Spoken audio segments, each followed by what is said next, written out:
you said that by the time, so you were there from, roughly speaking, like 2019 to late 2021. End of 21 or something like that.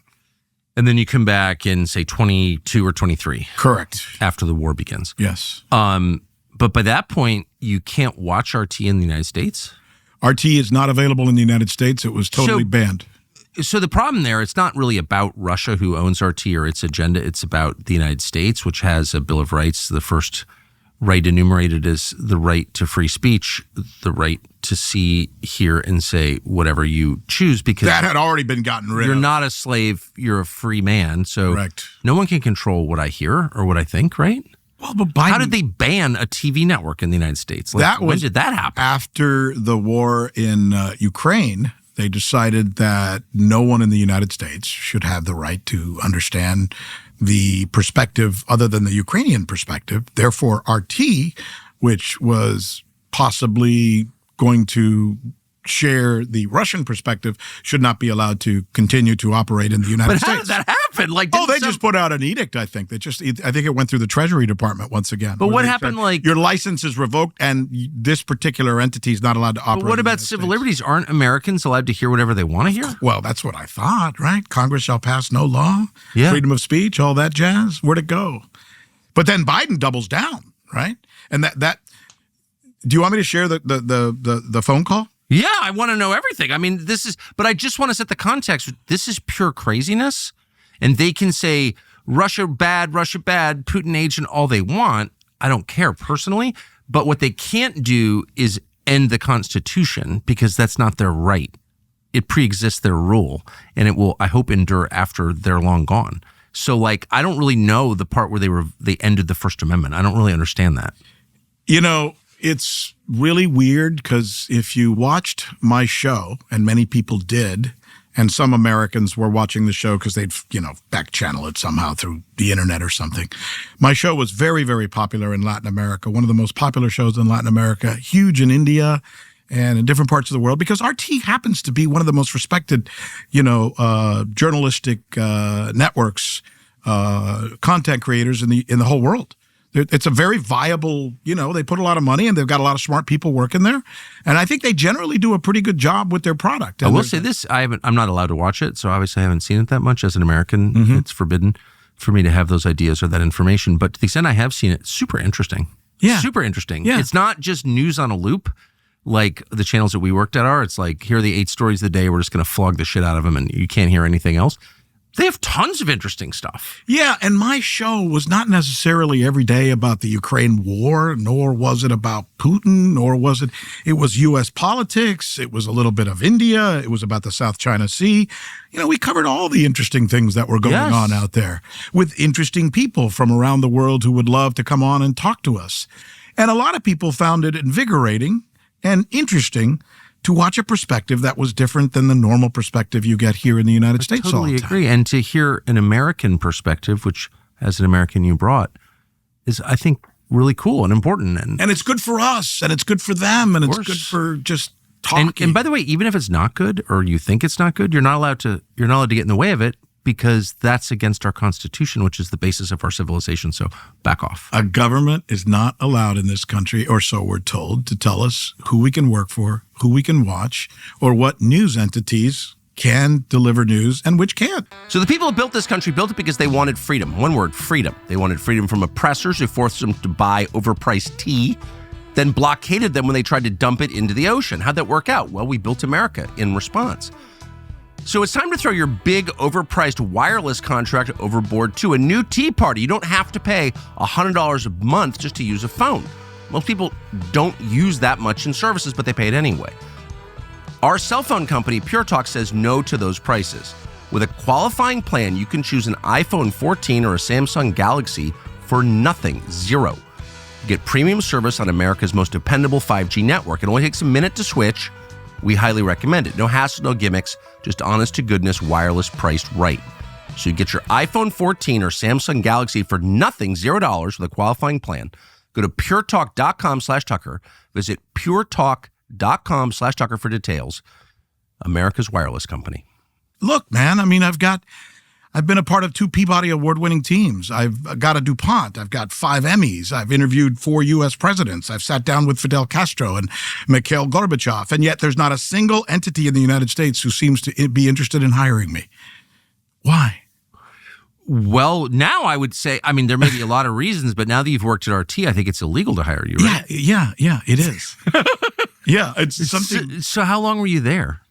I worked for the first 3 years and then left prior to the invasion because my friends back in South Florida, who were now building this $4.4 billion healthcare company, and I was one of the original partners of it, said, can you come back and help us handle the marketing? I mean, we need you to just jump back in there, and there's some things we want you to fix. And I was like, yeah. So I left, and I said, okay, I'm going to go back and do the job building back this healthcare company that I had built with my friends. And while I was doing that, I then got a call from another dear friend, Ben Swan, who's a really good journalist. And he said, you want to do a show? I said, oh my God, I'd love to do a show. I miss doing a show. So after taking a little hiatus for about 1.5 years, I went back and started doing a show. He said, it's not allowed to air in the United States, but you get to produce your own show and they air it all over the world. And you get to do it in Spanish and in English. So suddenly I started doing the show again, Tucker. And that was after the Ukraine war started? That was after the Ukraine war started. Correct. So that must have been, because that was the moment when, the Ukraine war is not a Ukraine war, it's a war against Russia led by the United States. Yeah. And you're working at RT, Russia Today. Yeah. So what was that like? It was tough. But after reading enough and knowing enough and hearing some of the people that we aforementioned, McGregor's and Sachs, and I started thinking to myself, I should do this because we need to have a conversation with these people. Exactly. We need journalists and others and academics and whoever to start engaging with the journalists and the academics over there so we can have discussions and work out a solution before we start another frickin' world war here. I mean, so this will be a good thing. I can make the world a better place by having a show from the United States that shares the American perspective from a person who loves America. Of course. A guy who was born in a communist country and spent all his life listening to his parents say, we're in the greatest nation on earth, and sharing that with people around the world. And RT was going to give me an opportunity to do that. They weren't asking me to be a Russian. They were asking me to be a journalist who happened to be American.